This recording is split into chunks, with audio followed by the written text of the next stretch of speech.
Ford writes down $19.5 billion as it pivots electric lighting line of vehicles. And this is page 11 if you want to go to it. This is a Fortune story. So let's go through it. So Ford searches for finding profitability for its electric vehicle continues. So the Dearborn, Michigan-based automaker will make a series of changes to its line of vehicles and production facility to focus on producing affordable vehicles that better align with customer desires. It's announced on Monday. The company will also scrap production of certain larger EVs, ready? Including the F-150 Lightning, which it will retool as an electric vehicle with a gas-powered generator, as well as redouble development of smaller, lower-cost cars, including a mid-size pickup truck in 2027. I can go give a lot of other stats here, but I'm just going to go to Tom. Tom, $19.5 billion. What's going on with Ford? Well, I happen to think that a set of governors, blue governors, led by Gavin Newsom, owe the shareholders probably half of that, because you had, California said, oh, by 2030, what was it? By 2030, you have to be 30% EVs. They had these steps, and they basically stepped on, the demand side of the automakers and said, you will do this. Meanwhile, California didn't have the electric infrastructure to do that, and they don't even have the electric infrastructure to power the data centers that are going to be in California, which is not as many as going to be elsewhere, which is another story. But you had all the automakers got behind it, the point is. Ford got behind it. The F-150 Lightning pickup had a Super Bowl ad. They had everything they were doing on this. And we can see Jim Farley is on here talking to, who is that, Kudlow, about it. And Mari Barra said, GM is all in. As a matter of fact, Cadillac will be the all-electric division. She went all in. It was Cadillac going to be the all-electric division. They all went there, and guess what they found out? Battery technology is expensive to make. They also found out that, guess what? You got to be able to charge these things. And then Elon Musk proved that he wasn't just Tesla. He was a service station network saying, hey, you use the same connector on the car, you could use my superchargers everywhere. But the automakers, went all in.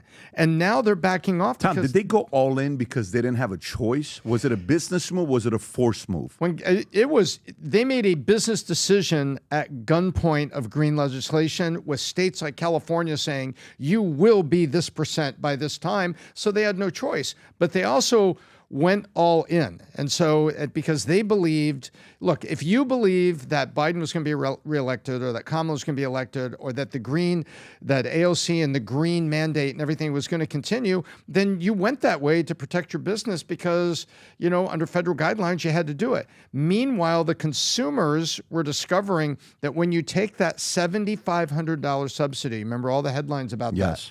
When you take that off, it points back to the hybrid vehicles being more cost effective. And you have a Honda Civic hybrid that can go 600 miles because it's a small fuel tank and a little generator keeps recharging battery. It's actually more efficient, and it actually was less dollars. And so Ford has said, listen, the all-electric stuff, we can't make it work on a 5,000-pound pickup. We can't make it work on the SUVs. We're writing all that off. 19.5 written down, but we're going to have a big effort to put the hybrids in the middle because we know Americans like the fact that the hybrids are more economically priced and you can go 600-700 miles on your crossover or your Honda Civic, and that's where the market is. But this is really, I feel like that California owes the Ford shareholders probably half of that $10 billion because that was done at legislative gunpoint, and they didn't have the electrical power infrastructure to really support. If the consumers had done that, so it would have been a brownout at night. Okay, so Pomp, I'm going to come to you, but I want you to think about this question as well. So what makes them say by 2030, like here's Newsom saying, issued an executive order requiring, these are mandates, all new cars and passenger trucks sold in California to be zero emission by 2035. This directive is the foundation of California's advanced clean cars, a second regulation targeting 100% of EV sales by 2035. When they're saying things like this, are they working collaboratively with these automakers who know how difficult it is to do that? Or is it just like hey, it's a marketing campaign, guys, press release that, here's what we got to do in California, shit? Or is it more like, well, let's piss off Elon Musk a little bit? What do you think it is? I think that this is the classic mistake people make in business, which is people thought that the consumer was buying an electric vehicle because it was electric. People are not buying a Tesla because it's electric. They're buying it because it's a better car. It just happens to be electric. And that's a huge difference, right? If you get in a Tesla, the first time people sit in there, they feel like this is a car from the future. This is a computer on wheels. This thing is cool. There's full self-driving, all that stuff now. But before you even had the full self-driving, you got in and everything was kind of reimagined. You had the big screen, you had all this, but it was a better experience as a car. So what Elon did was I think very smartly, if you go back and you read his master plan for Tesla, et cetera, he said, listen, if I just show up, remember like the original electric vehicles, they were kind of these like small little things. It kind of made you feel like, maybe not as manly. You get in this little thing, pull up, someone sitting in an F-150 jacked up next to you at the red light, right? People didn't want to ride in those things, right? It was kind of like a stupid little car, almost like a clown car, right? Well, what Elon did is he made the Tesla cool. And so he started with the Roadster, and it was kind of like a sports car, right? It was a higher price point. That's a good point. And people said, you know what, it's a status thing. Now, Elon has a history of doing this because if you notice, he also made it cool to go work in the government, right? So his whole thing is, can you make something high status? And so by making the Tesla high status, people said, I want that car. Oh, by the way, I will deal with the fact that it's electric. Because I think a lot of people also, to Tom's point, it's easier just to go get gas at the gas station. It's easier on a long trip. It's easier, if I don't have to go and charge this because I don't have a charger at my house and sit there for 25 minutes for it to charge up. So Tesla being a superior car is what drove those sales. Well, what did Ford and GM and all these guys do? They basically said, we're going to take our exact same car, which is inferior to the Tesla, and we're simply going to try to rip out the gas engine and put in an electric vehicle. Most consumers buying a Ford F-150, they don't care about an electric vehicle, and actually that may be a negative. Why would I want to buy a big truck that's electric if it's harder for me to go do the things I need to do? So I think that's probably the biggest thing is when you do these mandates, they're, again, let's just say they have good intentions. You can question whether they do or not, but it doesn't address the actual driver of the consumer behavior. You have to make the car cool. And these car companies and the government, they weren't doing that. And that's why Tesla continues to dominate. Very basic. Go back to marketing. Make a good product. People will come in and buy it. And by the way, it's also like I remember one time I'm talking to your friend, Tom, Jim Scott Bell, and I'm writing this fiction book. And I had such a massive messaging in the fiction book. He says, remember, if the message you want to put in the fiction book is bigger than the entertainment aspect of the book, you won't sell. He said, if the entertainment is 95% and messaging is 5%, then you'll sell. These guys try to do EV is 95%, the design is 5%, it looks ugly. Guess what? You're going to go buy it because you're a responsible person. Rob, can you pull up a poll? I'm actually curious with the audience. What percentage of the audience has an EV versus a gas, and then put both? Because some people have both, right? My wife's got gas, I drive an EV. Just run a poll on that if you could, just to see what they're saying. Brandon, what are your thoughts on this story? Yeah, I really hate wasted potential more than anything, and the amount of money that's been poured into the EV initiative, it's so sad because like we talk about all the time about the things that actually would benefit from government subsidies, like like a home builders initiative or an initiative to build nuclear reactors to give us more power for the country. But we've spent like probably hundreds of billions of dollars over the last 10 years into trying to pressure or incentivize companies into building EVs. And I sent Rob a chart that shows the amount of material that is required to build an EV versus a gas-powered car. And like, does this look like a good return on investment, especially when the output of energy is not higher? So I almost am forced to wonder since... But you're showing this. The average person wants to know. You and I know what this is. Yes. Can you explain what this means? So the green circles are the amount of materials like metals and whatnot that go into the inputs of a car. The black circles are gas-powered cars. So you said regular car. No, that's green is EV cars, right? Yes, correct. So you need each one of those to build an EV car. Yes. And why is that so complex? Why is the EV more complex? Yeah. It's just it's not something that I think would be created if the market wasn't being forced to create it. That's the point, is that the government's putting a lot of pressure on companies to build it, but it's not something that would be really profitable or a good return on investment, I think, to build if they weren't getting pressure to do it. We could debate that, but I almost wonder, since like energy matches like the population growth, I almost wonder if the government wants to do this to like maybe slow population growth, because the more energy you have in the country that's free and accessible, the faster the population grows. So it creates a lot of weird questions why they're saying that we need this to save the world, why they're saying we're running out of oil when we've established that we're probably not. Let me ask you a question. All these different minerals that we need, right? Yep. Does U.S. have access to all of them internally, or do we need to go elsewhere to get these? I know the answer to the question. I'm asking you for a reason. A lot of them, no, we don't have abundant amounts of it. And a lot of them, they're in places like China, they're in South America. So, yeah, no, it's not readily There's also accessible. a place in Africa, right? There's also a spot in Africa that has what is it called? Multiple places. But there's one main place in Africa. So this makes us reliant on other people. But if we want to make gas, that's it, gas cars, can we make that not relying on anybody else? More so than the EVs because, it's just a matter of like sheer volume of precious metals and natural resources. And, this quick side note, I do have a tough time like taking the whole EV thing seriously when something like the Invention Secrecy Act is in place. Like we have no idea what the hell is in there, but there's 6,000 patents of things that could possibly be better than electric and gas. So that's another angle to take with this. By the way, you look like you want to say something. I'll come to you in a second. So watch this here.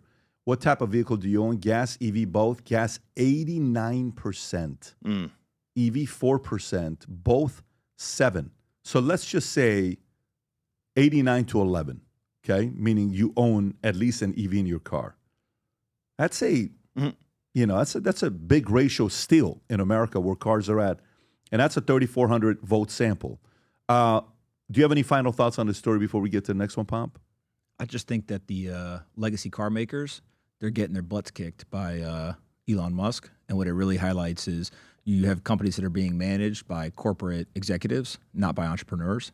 And so one area where we do see immense amount of innovation, which people in America don't like to acknowledge, is China. I don't know if you've seen any of these videos of these Chinese electric vehicles. I mean, these things are parallel parking by themselves. They've got all kinds of cool, gadgets, et cetera, in there. And so it begs the question, I think, is it an incentive thing as to American companies don't want to innovate? Is there some sort of, we don't have the skilled, engineers, et cetera, to go do this? Is there a capital component? There's something going on as to why majority of the American car companies are not innovating at the same rate that the startup of Tesla or these Chinese car companies are doing. And so I think that if we could answer that question, that then could help change this market. And maybe you would actually have people want to go buy these, not because they're EVs, but because they're just better cars. And by the way, it's funny you're saying that. Wall Street Journal just did a story on that a couple of days ago. Can U.S. automakers compete with Chinese EVs while focused on gas guzzlers? And this goes back to Tom talking about the $2,500, $7,500 tax credit that they had in the past. Tom, where are you at with this, with what Pomp said? Can U.S. automakers compete with Chinese EVs? Yeah, I think there's 3 points. There's the point of why can't the U.S. automakers, whatever they make a cool next-gen car? Why can't they get there? And if it's electric because they got a mandate from California, that's part of it, but they can't blame that whole thing. That's why I say 50% of it. The other 50% is you decided to go all in. So A, make a cool car. B, the green lobby really messed with decision-making. It says, and C, now we find out that hybrid's actually a better deal for the consumer all the way around. But let's go back to point A. It's like, where was the leadership in the automakers that said, screw the EV mandate? All of our data shows that people really like hybrids and it costs them less. Let's make the coolest effing hybrid ever seen to mankind. And let's make it really hip. No, let's just take our existing cars because they mandated and let's make them all electric. I thought Fisker was pretty cool. I thought the Fisker car when it first came out. Do you know which one? Was it Karma? Was it in New York? If you get on Uber, you want some free alpha for your viewers. In the Uber app, there's actually an electric option. And what almost always happens is you get a Tesla or a Fisker, and it's cheaper. Now, in New York, there's a lot of density, so it's about the same time waiting. In other cities, not so much. But those Fisker cars, it's like, I don't know how many are in America, but I think at least half of them are Uber drivers in New York City. So? I loved it. Did you have a Fisker? Or? Yep, I had a Fisker Ocean, the crossover. Is that the one you had? Yes, I did. And what happened to it? They got the solar panels, right? In the they went bankrupt, and I gave it back to Fisker. Did something happen to the car, though? Yeah, it got hit. It took a shot, but it wasn't too bad. But then, but by the way, I can show you the pictures of it. But it wasn't that bad. But since they're bankrupt, they couldn't provide parts. They couldn't provide parts because they went bankrupt. Yep. And Liberty Mutual said, we can't do this. So it's done. So it went back to Fisker. So what do you do? What do you do when it's done like that? I mean, what do you do with the car? Is it kind of like the old DeLorean? Yeah, I got a check from Fisker, and Fisker took the car back. Got it. Interesting. At least that's what happened. Every time I'm at this campus, and I'm in my conference room, and I look to my left, and I see 15 people walking to the other building, they're getting a tour. That means we've hired 15 new people, okay? And last week we had 10 new hires that we had 45 job openings. Right now we have 35 job openings. We are hiring. If you're somebody highly qualified, you're educated, you're hungry, you want to be part of something that you want to go on a run for 20 years, a lot of people, if you just watch us, you think it's a podcast. And by the way, you may have a son, a daughter, or a friend, somebody that's fully qualified that wants to be part of something and bring their talent to us. Not an easy place to work. You know, we work very, very hard at a place like this. But if you think this is just a podcast, I want you to watch this clip to give you a little bit of a glimpse, and then I'll give you a link to go apply for the 35 job openings that we have right now. Go ahead, Rob. Many times when people think about Valuetainment, all they think about is a podcast, but it's a lot more than that. It's 9 companies working together on an 11-acre campus. If I was to give you a virtual tour here, you'll see the HR department hiring, talent acquisition. We have full-stack developers that are working on Connect and Hire Metrics. We have a full-fledged events team that puts together events with thousands of people. We have a merch department designing the latest product. We just launched the FLB shoes, made in Italy. We have a marketing department. And if you go to the complete opposite side of the building, 50, 60 people making calls, working for David Consulting, sales, setters. And then on the complete opposite side of the campus, there's a full-on production company with editors, shooters, creating content, doing podcasts. Then you can drive down a couple miles and go to our private boardroom cigar lounge with members only. Regardless of what it is, working at Valuetainment, every day is a surprise. You could be walking into work and right next to you is a governor, is a billionaire, is an athlete. We are hiring aggressively, but Valuetainment isn't for everybody. For the right person, this could be the last company you ever work for. So if you're watching this and you want to learn more, go to vt.com/careers and apply now. There you go. Go to vt.com/careers and apply now. Rob, if we can put the link below as well, that will be wonderful. Okay. Can I say something about the people I met here? Please, go for it. Excellent. A+. Every single person. High energy, smart. And I ask every place I go, I ask them, what's it like working here? What's the best part? What's the worst part? And the woman that I was just talking with, you know what she told me? She said, it's great to have a leader who's pushing forward. There's a movement. You feel like you're contributing, but it's fun as well. It's very rare where you can work really hard and have fun. I love that. Yeah. Well, appreciate you for saying that. Yeah. And whoever said that, can we I might apply. she was a good sales pitch. All right. Yeah, okay. Bring your talents to just north of South Beach. Yeah. If you enjoyed this video, you want to watch more videos like this, click here. And if you want to watch the entire podcast, click here.